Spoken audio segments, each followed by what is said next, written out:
10 most common body glitches explained. Ever feel like gravity just flipped on when you're drifting off to sleep? One moment you're relaxed, and the next, your leg or arm kicks out, and you jolt awake, wondering what just happened. That shock is called a hypnic jerk. It's an involuntary twitch in your muscles, right as you fall asleep, and it can be pretty startling. Doctors explain that it happens because your brain and body are transitioning into sleep, and sometimes signals misfire, almost like your brain briefly thinks you're falling.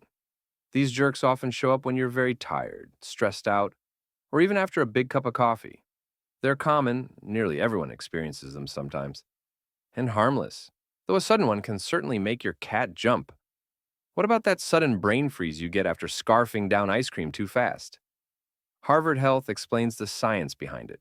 When something extremely cold hits the roof of your mouth, it causes tiny blood vessels to snap shut and then pop open. Nerves in that area, particularly the trigeminal nerve in your face, fire a pain signal to your brain. Your brain misreads this signal as coming from your forehead. Boom! You get that lightning fast ice cream headache. The good news is, it's completely harmless and only lasts a few seconds. Fun fact, its fancy name is sphenopalatine ganglioneuralgia, but ice cream headache works just fine. If you feel one coming on, pressing your tongue to the roof of your mouth to warm it can often stop it quickly. Then there are goosebumps. Ever step outside on a chilly night or watch a scary movie and notice your skin developing little bumps?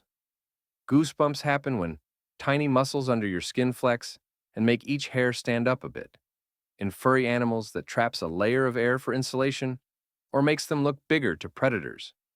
Humans have far less hair, but the reflex still kicks in. This reaction is tied to your sympathetic fight or flight nerves, which is why cold air, fear, or even strong emotions can trigger it. Ever hear a powerful song or stirring speech give you chills? That's goosebumps, too. No wonder we say something gave us chills. Sometimes the quirk is right in your face. Literally. One of your eyelids might start twitching on its own. Usually this isn't serious, just a sign you're tired or stressed. Most eyelid twitches happen when you're overtired or have had too much caffeine. Nearly everyone gets one occasionally, usually the upper eyelid spasms for a minute or two. It can look creepy, but it's harmless. A little rest, cutting back on the caffeine, or even gently pressing the eyelid can make it stop. Think of it as your eyelid's way of saying, maybe catch some Z's. Have you noticed how your fingers and toes wrinkle up after a long soak in the tub? It might look like they're just waterlogged, but actually your body does this on purpose. Scientists found that this wrinkling is an active, nerve-controlled response. About 5 minutes underwater is enough for your nervous system to tell the skin on your fingertips to tighten into grooves. It's like built-in tire treads on your hands, helping channel water away so you can grip slippery objects better. Researchers even call them rain treads because they drain water off your digits. Fun fact, if the nerves to a finger are damaged, it won't wrinkle at all, proving it's an active reflex. Those wrinkles usually go away a couple minutes after you dry off. Next up, sneezing fits. We all sneeze to clear out our nose, but sometimes they come in volleys. A curious trigger is bright light. Step out of a dark movie theater into sunlight, and some people suddenly sneeze multiple times. This photic sneeze reflex, sometimes nicknamed Achoo syndrome, affects about 1/3 of people. The idea is that the sudden light overstimulates nerves in your eyes, and that excitation spills over into the trigeminal nerve, which sets off the sneezes.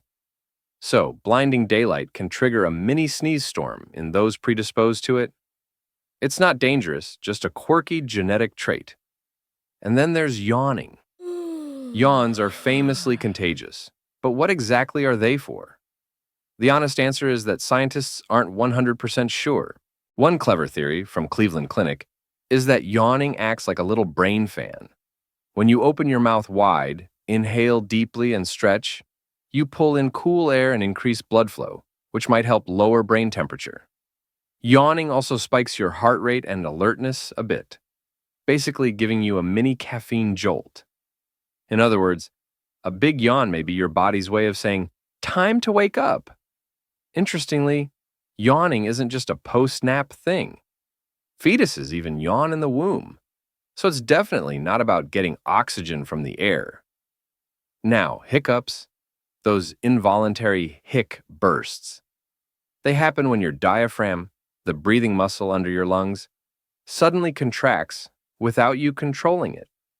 That quick spasm pulls air in and makes your vocal cords snap shut, causing the hike sound. Hiccups often start from simple things: eating a large meal too fast, gulping soda or alcohol, or even getting very excited or stressed. Basically, the nerves in your chest and throat circuit send a surprise signal, and your body hiccups in response. Most hiccups go away on their own after a minute or two, though you'll hear all sorts of home remedies: holding your breath, a spoon of sugar, gentle scare. People swear by to interrupt the reflex. If hiccups ever lasted hours or longer, that would be unusual. But for most of us, they're just a brief nuisance. Here's a very 21st century glitch: phantom phone vibrations. You know that creepy buzzing feeling in your pocket when your phone didn't actually buzz? It's real. Researchers say that if you're constantly checking your smartphone, your brain becomes super tuned into expecting its buzzes. Then tiny random sensations, maybe a muscle twitch or your clothing brushing against you, can be misinterpreted as your phone vibrating. In effect, your brain hallucinates the buzz because it expects it. Some even call this phantom vibration syndrome a tactile hallucination. So next time you swear your phone buzzed but it didn't, blame your brain's over-eagerness, not a ghostly phone. Finally, knuckle cracking. Many people worry it might harm your joints, but it's actually just gas popping. Inside each joint is synovial fluid with dissolved gases like oxygen and nitrogen.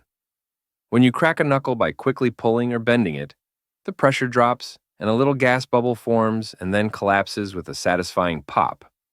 That's it, just bubble burping in your finger. Afterward, the gas slowly dissolves back into the fluid, and the joint won't pop again until it refills. Usually, you can crack it again after a short break. Importantly, Harvard Health notes that habitual knuckle crackers are no more likely to get arthritis than anyone else. So you can crack to your heart's content, just maybe not too loudly in public. If enjoyed the video, don't forget to like and subscribe.